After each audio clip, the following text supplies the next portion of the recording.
Welcome to Womanly.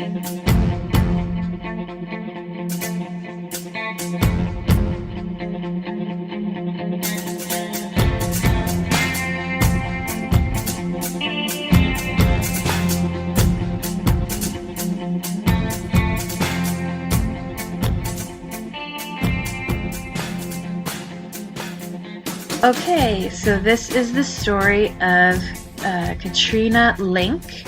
Information about her is incomplete. What we do know is she was born in Hellel, which is a city in Saxony found in the southeastern part of Germany.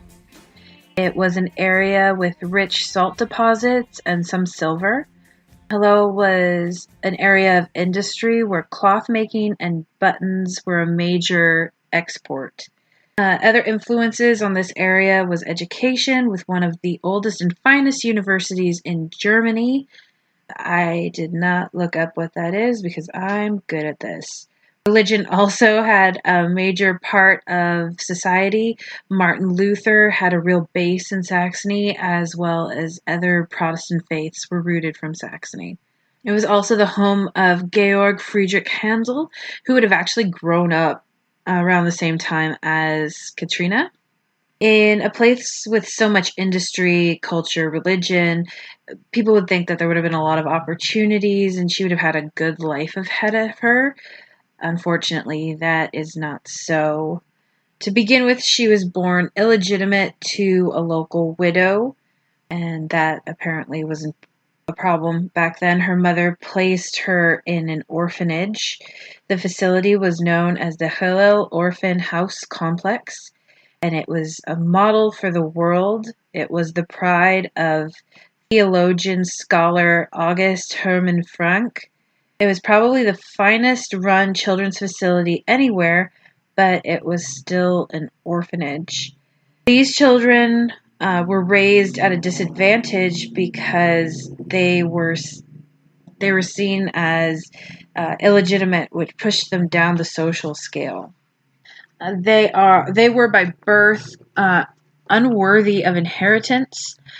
They weren't given any standing in society.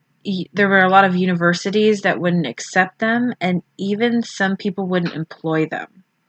She was practically a social outcast from birth. Many people in history live with the social stigma of being, quote, a bastard child. Some of them became overachievers and they made up for their low status. Alexander Hamilton is an example of this. Anybody out there who's a musical theater freak like me is singing right now. John Wilkes Booth was also such an individual, but he is famous for other reasons. Like a lot of these children that grew up without acceptance, Catharina found it difficult to find a place that she belonged. She left the orphan's home at age 14, and she found work in cloth and button making in the local craft trades. She was quoted as saying that to maintain a life of chastity, she began wearing men's clothing. For a few years, she joined a religious movement called the Inspirants, and they were a group that was similar to the Quakers, so they all knew how to have a good time.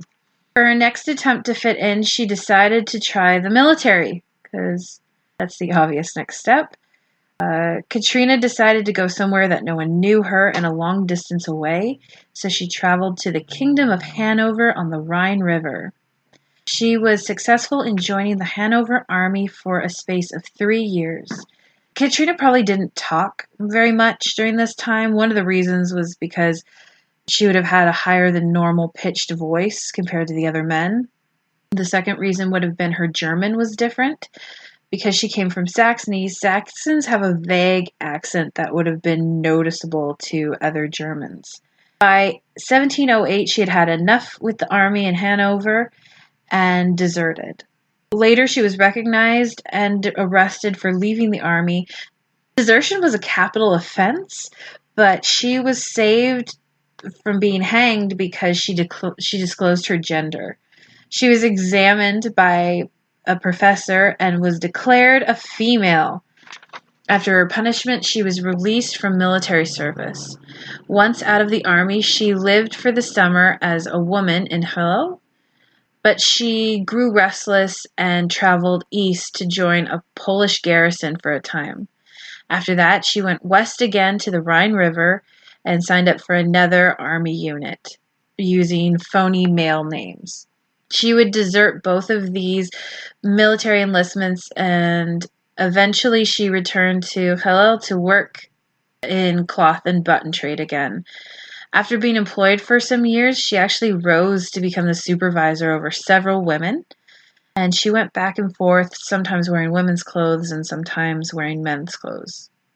In Hillel, she was arrested for deserting the army again, being dressed as a man when she was brought to town hall.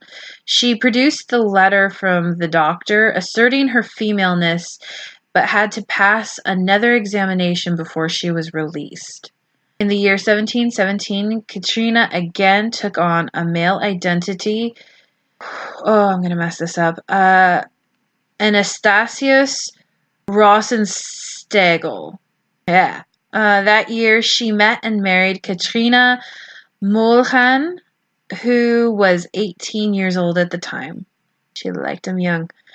They married in the Saxon Mountains in a town that I am not going to attempt to say because I don't want emails. The only real source of Catharina Linck's story are court records from her trial. Linck's marriage was not an easy one. Her mother-in-law was always trying to identify problems and get the couple to separate. Money was also a hardship because even though she presented as a man, she didn't have a steady job. She was always leaving the army. So she supported them partially by begging and partially by charitable gifts from social agencies. Catharina was eventually arrested again, this time for being a woman, which was a change. The charges were brought on by her mother-in-law, of course, who gave the police a leather-covered horn that allowed Linck to urinate standing up. And they also gave it was an artificial penis. And Catharina was charged and went to trial. This trial was quite shocking for the time because it went into a lot of description and explanation of sexual activities between the two Catharinas. And she would explain about how she would have sex with her wife or how she had had similar activities with sex workers that she had hired as a soldier. During the trial, the authorities weren't really sure what to do with the couple. Nothing in the criminal code had any precedents to base this on. And so she was charged with sodomy, but they didn't really know how to judge it. The prosecutor wanted to be finished with this case and just kind of forget about it. Linck did testify in her own trial. She admitted to performing sodomy on her wife. Linck explained that she felt deluded by Satan, but denied causing the younger Catharina any suffering during their sexual encounters. Catharina told the court that she had been hounded and trapped by Satan from birth. An evil presence had always followed her.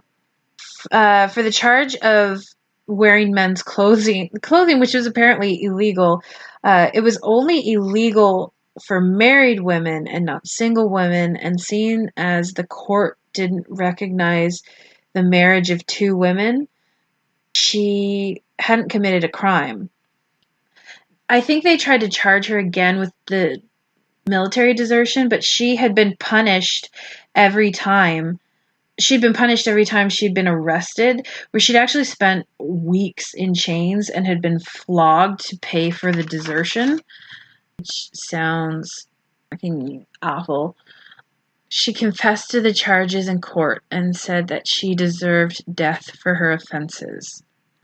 The local court passed its findings on to the High Court, and the High Court recommended that the younger Catharina be tortured to extract information that she might be hiding. So the wife was being punished. I don't know. And the High Court also suggested that the older Katrina should be publicly hung and have her body burned. All of this information was passed on to the King of Prussia, Kaiser Friedrich Wilhelm. The regent was at a loss of what to do, so he searched the Bible for an appropriate punishment for sodomy between two women, but, surprise, there were no examples. The device used in the offense was what they considered difficult because it was made of leather, so it wasn't human, so it wasn't like a human committing the offense. They couldn't really grasp the idea between two women. What he found as problematic was that she had pled guilty on the stand and admitted that she was worthy to be executed. So the king decided that the younger Katrina should be imprisoned for 3 years and that Catharina Linck should be executed by beheading by the sword. And that is the story of Catharina Linck. I'm sorry it is not a happier story, but as we know in history, sometimes stories don't really end nicely. Hopefully we'll be able to find some stories with happier endings. So please follow us on social media, rate, review, comment, let us know what you think. If you have any suggestions for upcoming episodes, please let us know. We would love to hear from you. I'd like to thank Michael Braid for help with the research and writing of this episode. And we are a Blue Chair Productions podcast, so follow them online as well.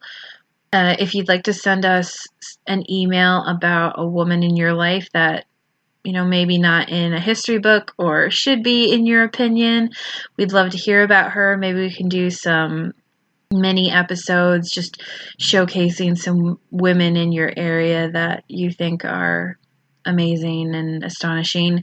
Please remember that this is an all-inclusive podcast, so we want to hear about everybody from every race, religion, background. Please let us know the wonderful women in your life or the stories that kind of filter through your head that are your favorites. And thanks so much for listening, and we'll see you next time. Thanks.